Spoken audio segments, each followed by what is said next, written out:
nandefasanay taratasy daholo ny député sy ny sénateur ary ny présidence aty Frantsa. Nilaza izahay fa misy teratany frantsay tompoko mitondra ny firenenay, ka io teratany frantsay io dia tsy manana intsony ny nationalité ny firenenay malagasy.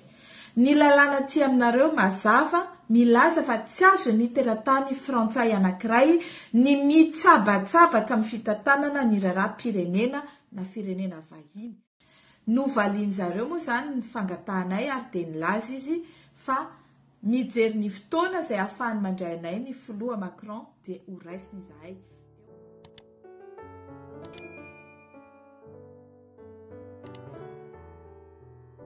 Fa misy inona ito amintsika to mangingina to lasa adinidino sahady ny mahakasika ny Andriamatoa Andry Rajoelina izay mizaka zopirenena frantsay to lasa efa vita zany le affaire.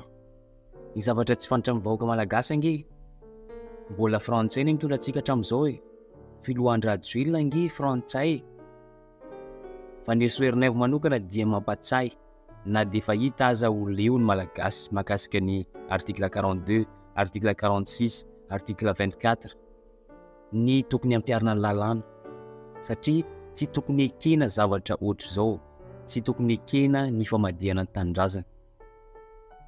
Mety ho leo zany isika malagasy, mety ho leo ny olona sasany fa dia averiko foana rehefa nangataka ianao zopirenena vahiny kanefa ianao efa feno taona dia miatra aminao aloha ny article 42. Arata araky ny lalàna zay, ara-moraly dia raha ohatra ianao mbola eo amin'ny fitondrana firenena anankiray kanefa ianao mangataka zopirenena vahiny dia manitsakitsaka, c'est immoral, c'est indigne, c'est une haute trahison.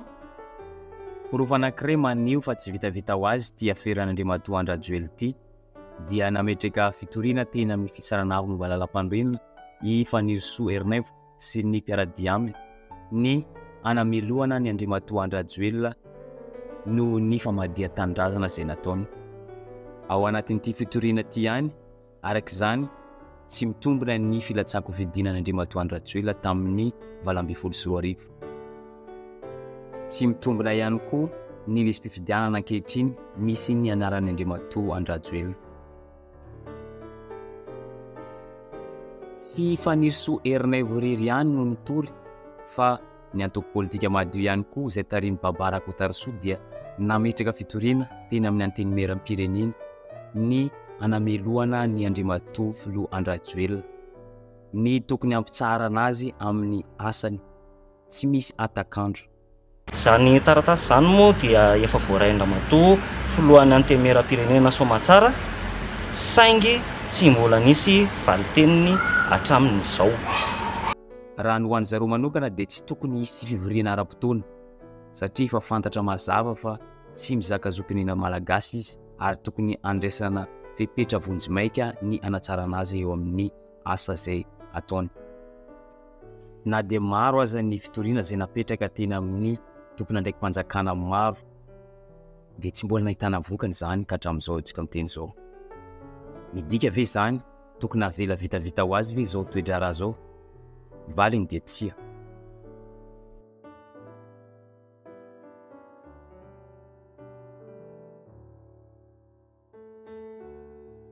Ny ACC manokana dia nanda ny tsy mitompona andraikitra amin'ity fizakana zopirenena frantsay ity. Ny tsaram-patsahivana nefa ny ACC dia tompo teny farany satria zareo ny atao hoe fitsarana avy momba ny lalam-panorenana. Ny fitsarana avy momba ny lalam-panorenana izay tarihan'ny Florent Rakotarso dia nasa milaza mihitsy hoe tsy zareo no tompona andraikitra. Tsy tokony amin'ny zareo no ampetraka ny fitoriana fa any amin'ny fitsarana hafa. Tokony any amin'ny antenimieram-pirenena no apetraka ny fitoriana. Fanirisoa Ernaivo manokana dia mampatsiahy ary mbola mampahafantatra ny filohan'ny ACC atsika amin'izao teny izao fa tompona andraikitra feno izy ireo ny manao ny procédure rehetra afahany zareo mifandray amin'ny ambaratonga hafa. Tsy azo adino koa hoe ny fitsarana am-balalam-pandroenana tamin'ny volana Jona nasa milaza hoe zahay dia tsy anao ninina amin'ity afera ty raha tsy misy fitoriana. Dia zao nefa tonga ny fitoriana dia nandà ny tompon'andraikitra zareo fa tsy zareo indray ny tompon'andraikitra hono. Toy zao navariny Florent Rakotarso tamin'izany fotoana izany tamin'ny volana Jona. Dia ataoko angamba fa tsy dia mety loatra raha ny filohan'ny fisarana am-balalam-pandroenana no aneho avy hatrany amintsika mpanao gazety ka hanaparitaka an'izany. Na dia somary mahakivy sy mahaketraka aza ny zavatra ataon'ireo tompon'andraiki-panjakana ambony eto amintsika. Tsy nijanona hatreo i Fanirisoa Ernaivo sy ny ekipany fa nitady lalana hafa hitoriana any Andrimatoa Andry Rajoelina. Nitory tany amin'ny fanjakana frantsay i Fanirisoa sy ny ekipany. Nandefa taratasy mivantana tany amin'ny député sy ny tompon'andraiki-panjakana frantsay maro i Fanirisoa Ernaivo sy ny ekipany. Milaza ny fitoriana ity fa misy olona mizaka zopirenena frantsay izay mitonga ny Madagascar amin'izao tsika miteny izao ary tokony andraisana fepetra satria ny frantsay tsy tokony hijara raha politika any amin'ny firenenkafa. Nahitam-bokany izany ary mety ahazo fihaonana mivantana amin'ireo député frantsay izy ireo ary ny tena vaovao tsara dia mety azo fihaonana mivantana amin'ny filoha frantsay Emmanuel Macron izy ireo. Novaliany zareo moa zany ny fangatahanay ary dia nilaza izy fa mijery ny fotoana izay ahafahany mandray anay ny filoha Macron dia ho raisiny izahay. Eo anelanelan'izay dia afaka mandray anay ihany koa ny ministry ny raharaham-bahiny izay efa niomana andeha ho any Madagascar. Fanontaniana mipetraka dia zao. Lasa lavitra loatra ve ty afera ty? To lasa tafiditra amin'ny afera frantsay, to lasa tafiditra amin'ny fitondram-panjakana frantsay izy ty. Nivaly dia tsotra.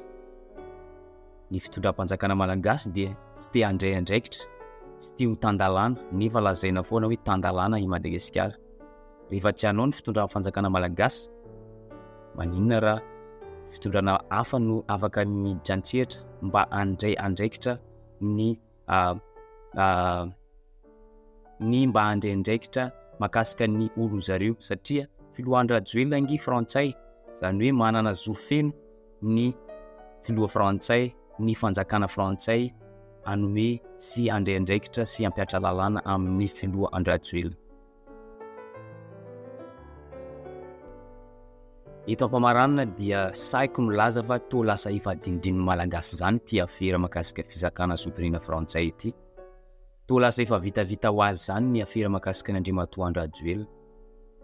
Tsy fanomezantsiny nefa zany satria taorian'ity afera ty nafana dia niditra ihany koa ny scandale hafa, niditra makasika ny baccalauréat, niditra makasika ny jeu des îles sy ny maro tsy voatanisa. Any ka lasa adino le izy, any ka lasa vitavita ho azy zany le izy. Ho an'ireo mpanaraka toe-drara politika dia tsy vitavita ho azy izy ty satria heloka be vava izay nataony Andrimatoa Andry Rajoelina ary tokony andraisana fepetra zany. Rehefa tsy handray andraikitra ny fitondram-panjakana eto amintsika, tokony ho tonga saina antsika vahoaka malagasy rehetra fa tsy mety zao zavatra zao. Ankasitrahana moa ireo mpanaraka toe-drara politika manao hainitso zavatra mitady vahaolana mba amahana ty olana ity. Izay sy izay ny vidéo tsika androany, aza dino ny misabone ity chaîne ty ary activer la cloche kely amin'ny sisiny ery mba ahafahanao mahazo notification vaovao indray amin'ny manaraka. Dia aza dino manao j'aime amin'ny manaraka.